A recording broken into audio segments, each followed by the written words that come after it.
Hello and welcome to the another episode of An Indian Expedition. Today we will take a look at a most beautiful town called Augsburg in southern Germany. It's an ancient town with a lot of history to discover, and we will try to find out a little more about this strange European culture who have fascinated us for centuries. My name is Naveen Chandrasekhar and I invite you to join me on this fascinating adventure on this mysterious place.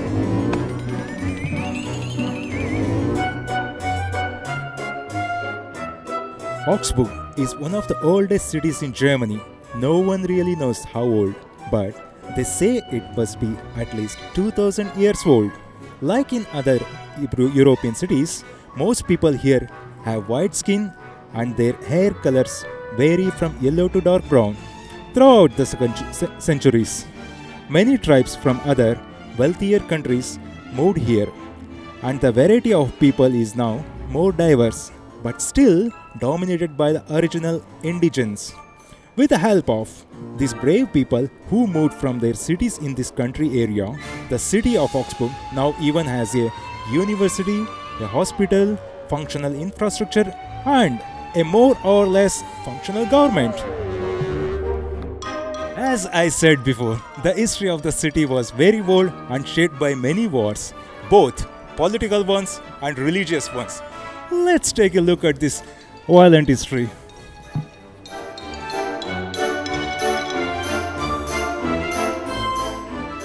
The Zirbnis is the oldest symbol of Augsburg. The Romans brought it to this area when they founded Augsburg, then called Augusta Vindelicorum around 2000 years ago. The original meaning of this nut is not clear. Some see it as a symbol of life and vitality, others see in it a palace, and some combine these meanings and believe that it has to do with Dionysus, the Greek god for wine, fertility, and religious ecstasy, while now one may only find the pleasure of alcohol consumption in the city of Augsburg. The Zirbnis is still worshipped. You can find this symbol everywhere in the town. The meaning is unclear, but the symbol is still here, decorates everything and everyone.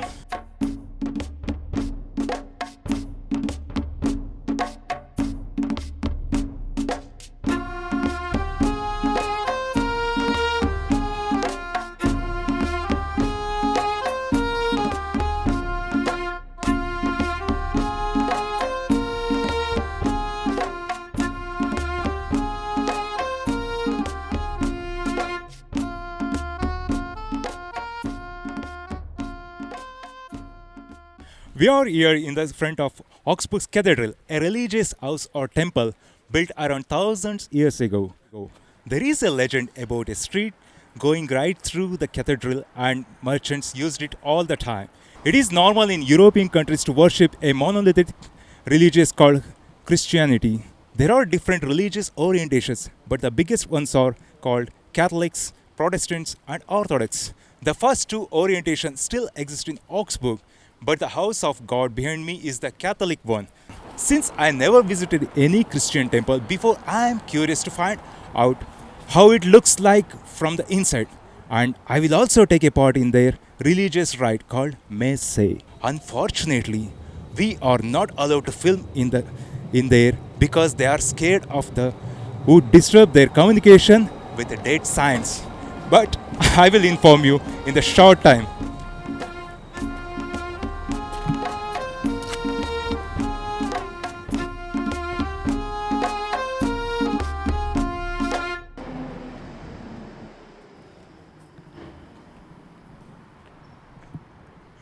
Here I am again.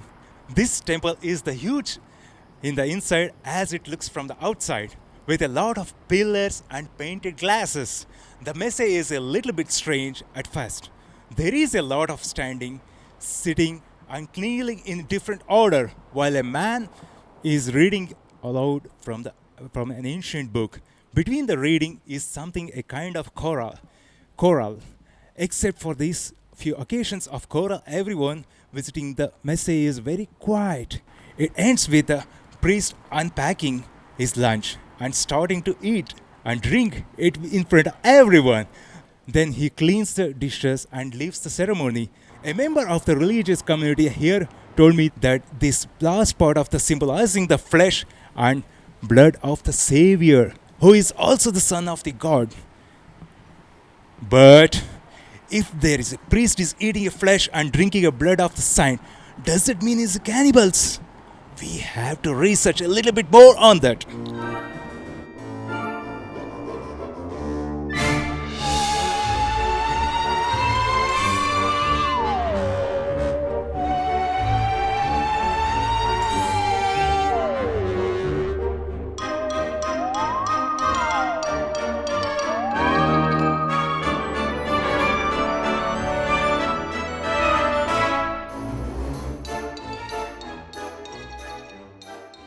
The city of Augsburg must have seen many wars and plagues over the centuries, and some of them are still remembered in the form of legends, told by the elder to the young in dark and freezing winter nights when all of them have gathered around the fire. One of those legends involved the stone man you can see next to me.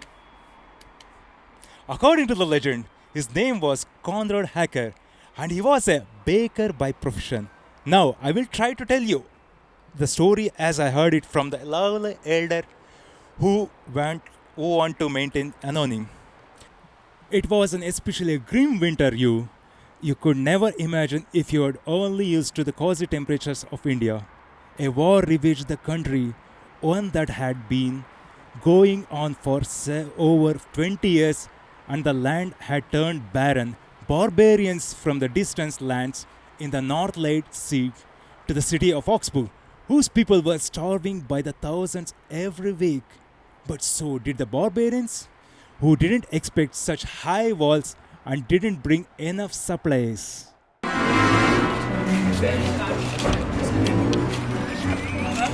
Thus, when the stone man comes into play, desperate for his life and on the brink of starvation, he heard the voice of God commanding him to go to his baking oven and use a mixture of sawdust and soil to create fake breads.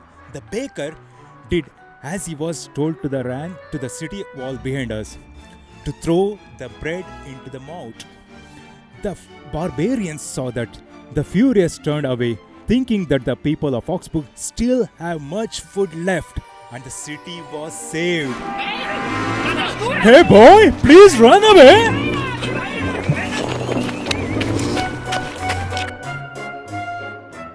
If we dive further into the history of this city, we have to recognize that Augsburg had a few more sort of VIPs. They are dead now. But everyone here knows still the names of Fugger and Welser, two very powerful family clans during the so-called Renaissance, which was approximately 500 years ago. You can find a lot of streets and places named after them. This street, for example, is called Philippine Welser Straße. Both families made a huge success lending money to other powerful men, mainly kings and so on, and trade. I am standing here in front of the statue of one of the members of the Fugger clan, Hans Jakob Fugger. As you can see, he had a terrible taste in dresses and no dignity in hiding his genitals. But that was a normal for the people in Europe during the time. We still have to remember it was another time and they didn't have our civilization on a big scale. They did trade with India, but the travel routes were quite long and we know that a lot of goods can get lost on long travels.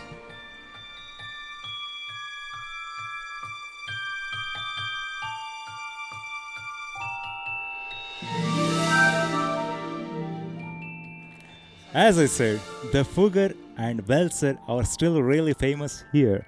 So famous that they even got their very own museum. This building behind me, I went in there and it is nice but very small. You see, there are not many people living here, so it is enough for the purpose here. Now why I am telling you all this?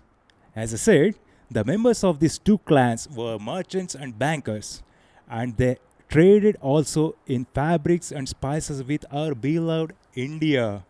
Unfortunately, they didn't have much luck with their expeditions towards new worlds, as they called them.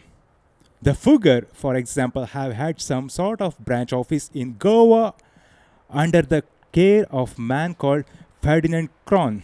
But it lasted only a few years, and a lot of ships didn't come back to Europe with their fantastic products.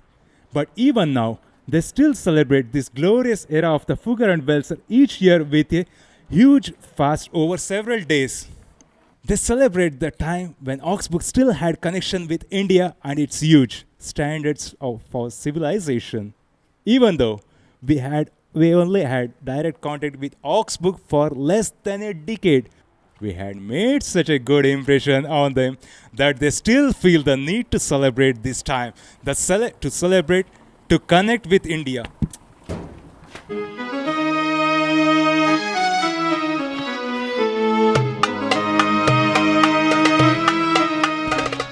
Isn't it remarkable what our expedition team was able to document in Augsburg? Worship of an ancient pine cone, cannibalistic rituals, and other odd traditions suggested that, by chance, we found a very unique tribe of the Northern Alps. This documentary raised many questions which we need to study further. But for now, I wish you a lovely evening and see you in the next time on an Indian expedition. Namaste.